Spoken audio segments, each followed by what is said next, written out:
What's up, everybody? I am Brett. I am the COO of Latency. I'm here with some tips for you that you should follow before you push the go live button.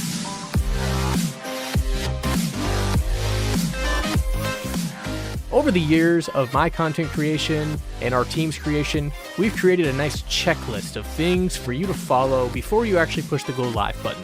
Because the last thing you want to do is push that button and then have to take a break just a few minutes in and lose some of your audience because you weren't there in the room while you were streaming.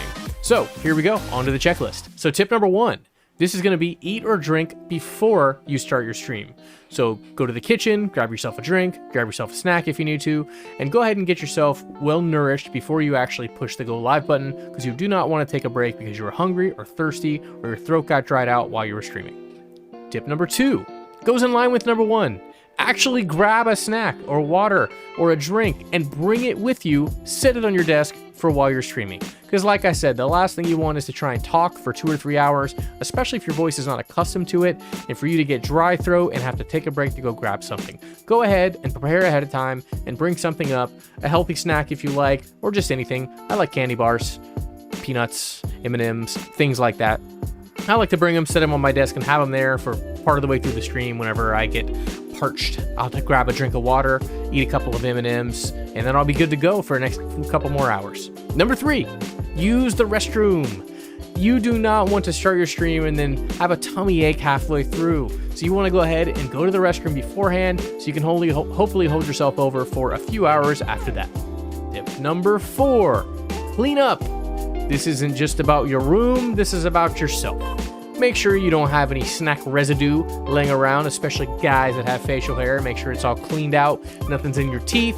Make sure your clothes are clean, anything people are gonna see, and also make sure your area around you is nice and clean. This is about as dirty as my area gets, and any more than this and I start to get anxiety, I don't want people seeing my room with a bunch of stuff in it. So I do a once over before I push the button and make sure everything's kind of out of the way.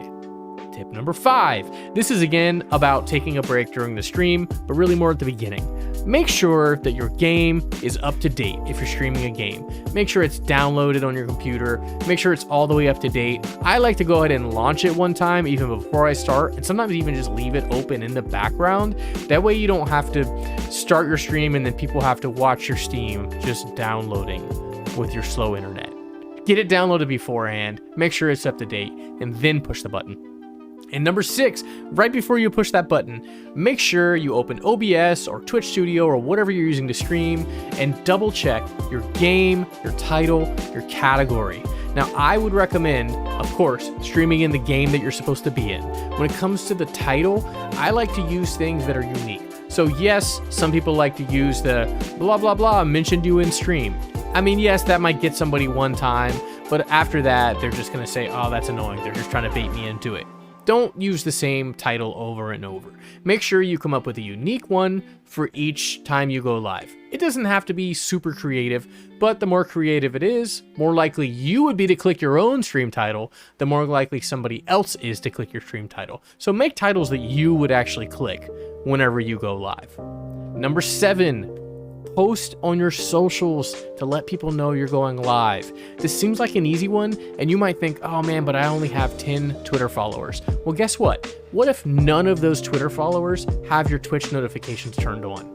How will they know when you're going live? They'll have no idea unless they accidentally stumble across it in Twitch. So make sure to post it on there. Just a quick, hey, going live in a few. This is what we're doing today. You can do the same thing on Facebook. You can do anywhere you want. Instagram, anywhere you want to post this stuff. Use your socials to your advantage. And don't just post that kind of content on your socials. Don't use Twitter only as a going live notification. People will not follow you for that. You want to make sure that you give them other content that they actually want to interact with. And then that way when you're going live, they're going to want to watch you because they've already had an interaction with you on the platform. Bonus tip, a startup screen. Now this doesn't apply to everyone, but it applies to everyone. If you're really small, just a few people watching, maybe they might like when you push start and you just show up right away. But realistically, you want to build a little bit of hype. Just like when you turn a show on TV and you see a nice intro video, or you watch a movie and you got credits at the beginning, You want something at the beginning of your stream to allow people to kind of gather before you actually start your stream and start the show. So give them something. What I like to use is some clips from previous streams, maybe some funny clips or something that happened previously, and I'll throw them together in a short little video, put it on loop, put it on the screen, put a little music behind it. If you center it kind of in the middle of the screen, or maybe shrunk down a little bit from using the full screen, they'll know that it's not actually you live. They'll know that it's a replay, or maybe put some effect on it to let them know that it's a replay. Either way, using clips from previous streams, that way if a new person joins in, they get to see, oh, this is what that stream is about. I got you. I saw it on Twitter and now I clicked it. And instead of them staring at just a starting soon plain screen with just music in the background, I like to use something that gives them an idea of what they're about to see in the show. So these tips work on all platforms. I mentioned Twitch a couple of times, obviously. We're here on YouTube right now. So you can use these tips anywhere on all platforms. The same thing applies. Hey, I hope you guys enjoyed those tips today. Those are things that we have gathered over time within our company of things that we recommend everyone does before they go live. So we have shared this checklist both within our team, and we've also taken the liberty to share it with you guys. So if you check down below in the description, you will actually find a link to this checklist that we like to use and show to everyone on the team, so that we know all these things are covered before you stream, so you don't have to take, any kind of breaks, unexpected or anything like that. Because the last thing you want to do is have you streaming and people jump into your stream and all they're looking at is your chair. They have no idea when you're going to get back.